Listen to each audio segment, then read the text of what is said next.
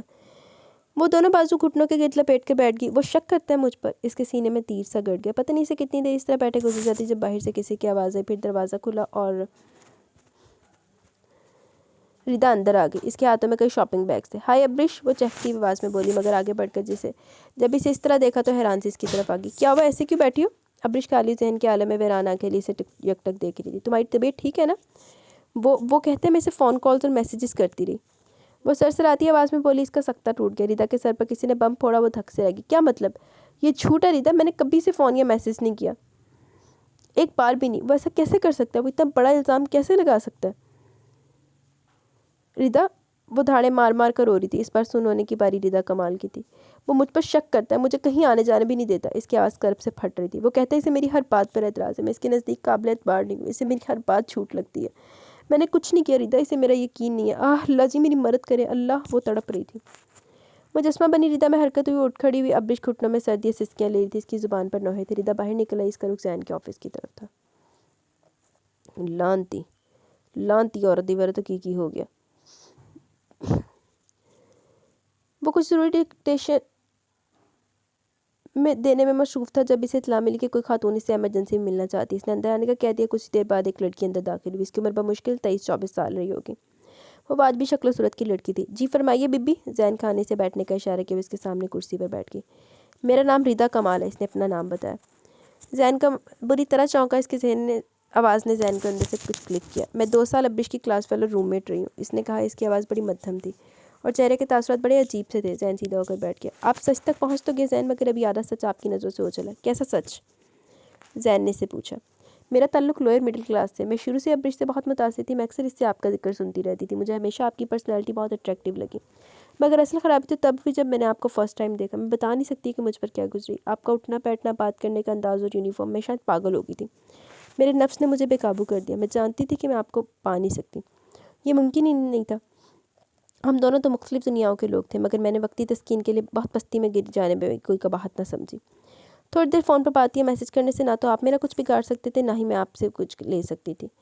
جب ہی میں آپ کو کالز کرتی رہی، مگر خدا گواہ کہ ابرش کو اس کا علم نہیں ہے۔ میرے وہم و گمان میں بھی یہ بات نہ تھی کہ آپ یہ بات جان لیں گے۔ میں اپنی طرف سے مطمئن تھی، مگر نہیں جانتی تھی کہ میں نے اپنی معصوم بے گناہ دوست کے راستے کھوٹے کر دیے۔ میں نے کبھی نہیں سوچا تھا کہ میری وقتی جذباتی تو بے وقوفی مجھے یہ دن دکھائے گی۔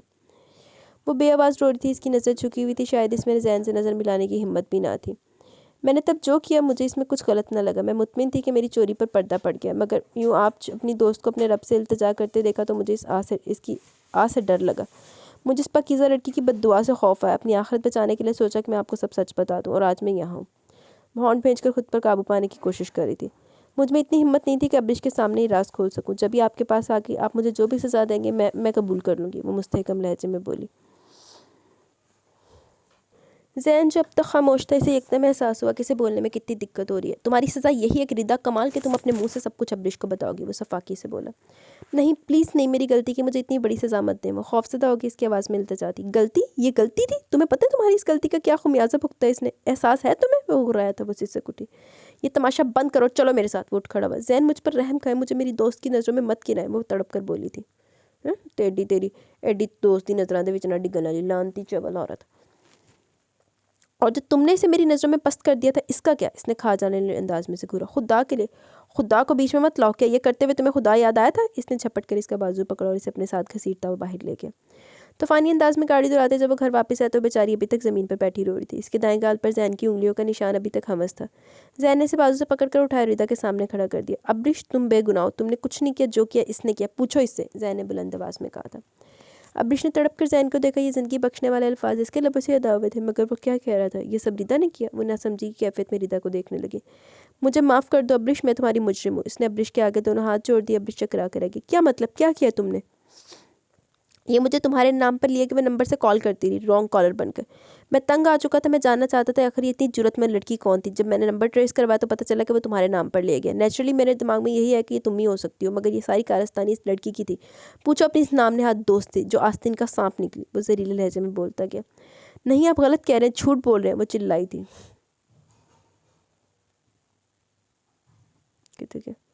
یہی سچ ہے ابرش، ریتا کی آواز گونجی۔ ابرش نے پھٹی پھٹی نظروں سے اسے دیکھا۔ تم ایسا کیسے کر سکتی ہو، کیسے؟ اس کی آواز حیرت میں سرسراہٹ تھی۔ میں پاگل ہو گئی تھی، مجھے معاف کر دو، وہ رونے لگی۔ معاف کر دوں؟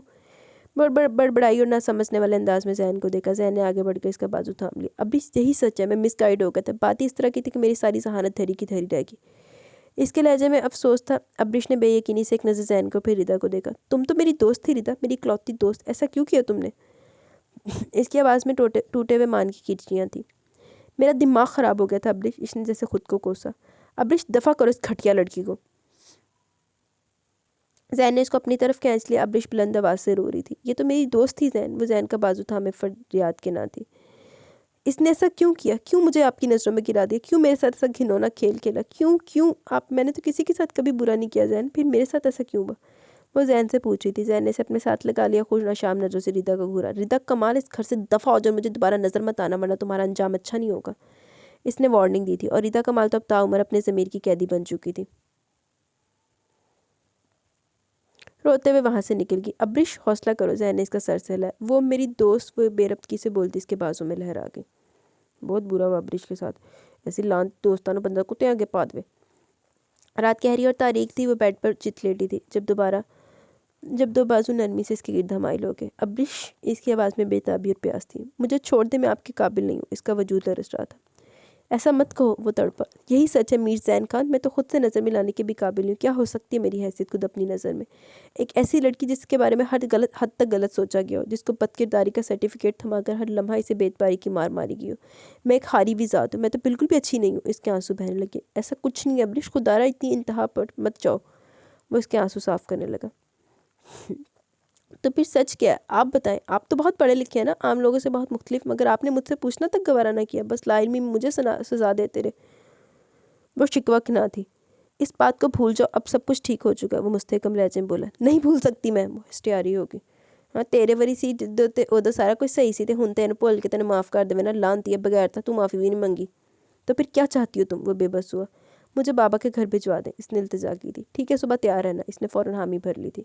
وہ ساکت سی اس کے بازو میں پڑی رہی اور رات قطرہ قطرہ بھیگتی رہی۔ اگلی صبح وہ بابا کے ہاں چلی گئی۔ وہ اسے دیکھ کر بے حد خوش ہوئے۔ دونوں باپ بیٹی نے مل کر دوپہر کا کھانا کھایا۔ وہ ان کے بازو دباتی رہی، بابا اسے پوچھتے رہے کہ زین کے ساتھ وہ خوش تھا۔ وہ ان کے تسلی کے لیے مسکرا کر جواب دیتی رہی۔ اس کے بابا نے ایک شاندار زندگی دی تھی، اس کی ہر خواہش پوری کی تھی، اس کے لیے اپنے ایک بہترین جیون ساتھی تلاش کی اور سب سے بڑھ کر اس کے لیے بے شمار دعائیں کی تھی، تو وہ کیسے انہیں اپنے ازدواجی زندگی کی جھلک دکھا کر دکھی کرتی۔ وہ 2 دن وہاں رکی اور اس دوران اسے سنبھلنے کا خاصا موقع مل گیا۔ تیسرے دن اسے لینے کے لیے زین خود آیا تھا۔ وہ قدرے نہ ہوئی مگر بابا بے حد خوش تھے۔ وہ کافی دنوں بعد اس سے ملے تھے، جب ہی دیر تک باہم گفتگو میں مگن رہے۔ وہ 4-5 گھنٹوں تک رکا تھا۔ ایک شاندار ضیافت کے بعد وہ دونوں واپسی کے لیے نکل آئے۔ شام ہو چکی تھی، فضا میں ایک دھندلی زردی چھائی ہوئی تھی۔ کیسی طبیعت ہے اب؟ زین نے پوچھا۔ وہ چونک کر متوجہ ہوئی۔ بہتر ہوں، آہستگی سے اس نے کہا۔ میں اس گلڈ سے نکلنا چاہتا ہوں ابرش۔ تو پھر کیا سوچا آپ نے؟ وہ بولی۔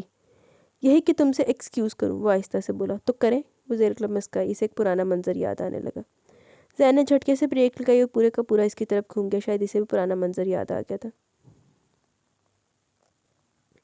ابرش، میں تم سے اپنے غلط رویے اور سخت الفاظ کی معافی مانگنا چاہتا ہوں، اس کے ہاتھ تھامنے میں بولا۔ وہ ڈبڈبائی آنکھوں سے اسے دیکھے گی۔ میں نے بہت غلط کیا نا، وہ بے حد بے چین تھا۔ میں نے تمہیں انجانے میں دکھ دیا، ورنہ سچ تو یہ ہے کہ میں تم سے بے پناہ پیار کرتا ہوں۔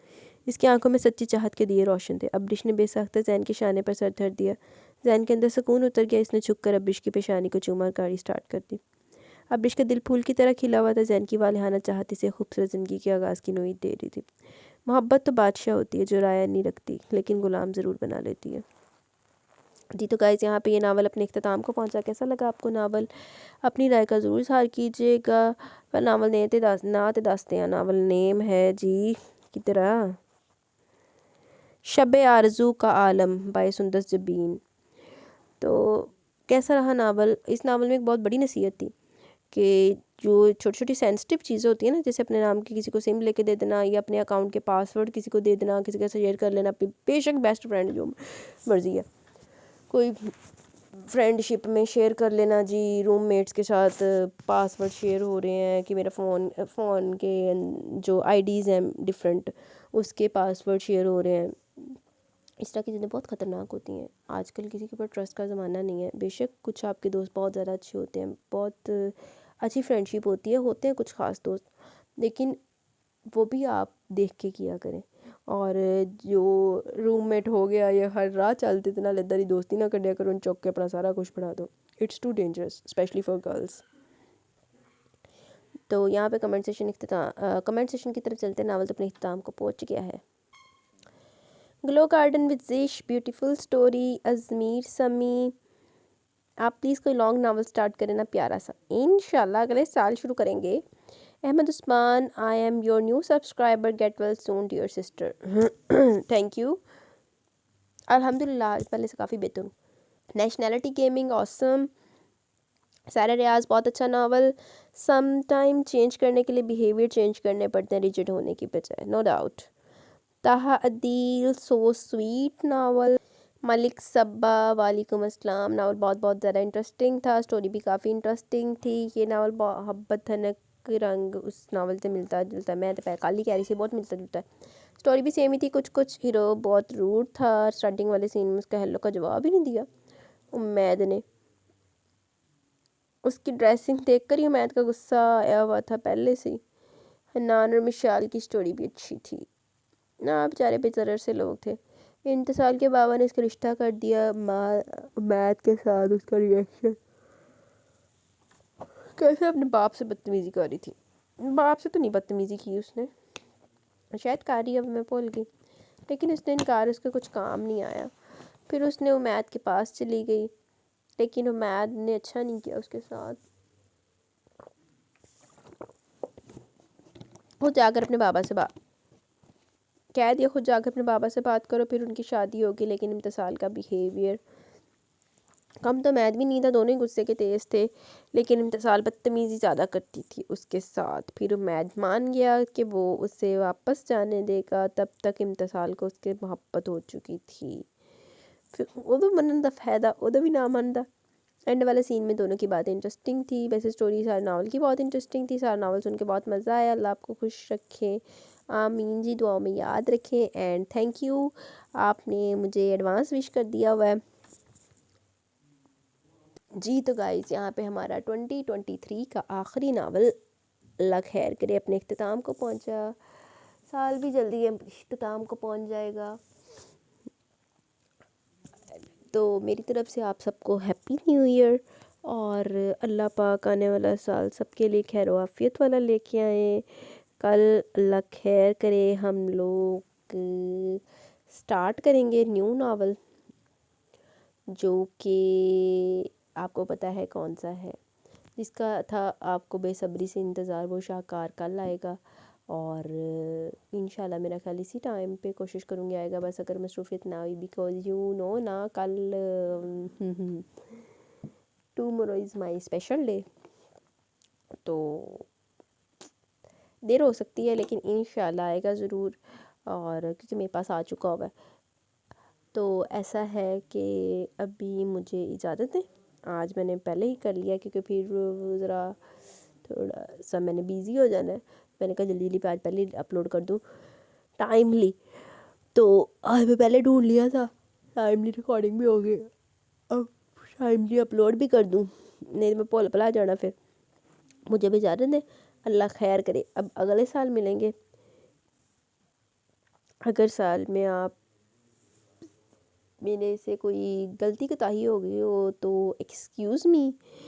تے آپ لوگوں کو بھی میں معاف کر دوں گی جن لوگوں نے رسپانس نہیں دیا. تو خیر چھوڑے، مذاق کر رہی تھی میں. تو اب مجھے اجازت ہے، اللہ خیر کرے. اگلے سال ملیں گے with new novels, lots of fun, lots of entertainment and lots of love. آپ اپنا رسپانس دیتے رہیں، میں بھی اپنا رسپانس آپ کے رسپانس کے اکارڈنگلی دیتی رہوں گی. انشاءاللہ اسی طرح زندگی چلتی رہے گی، جب تک ہے زندگی، جب تک ہے جان، تب تک ہے ساتھ رہیں گے۔ تو اب میں چلتی ہوں، اللہ حافظ جی۔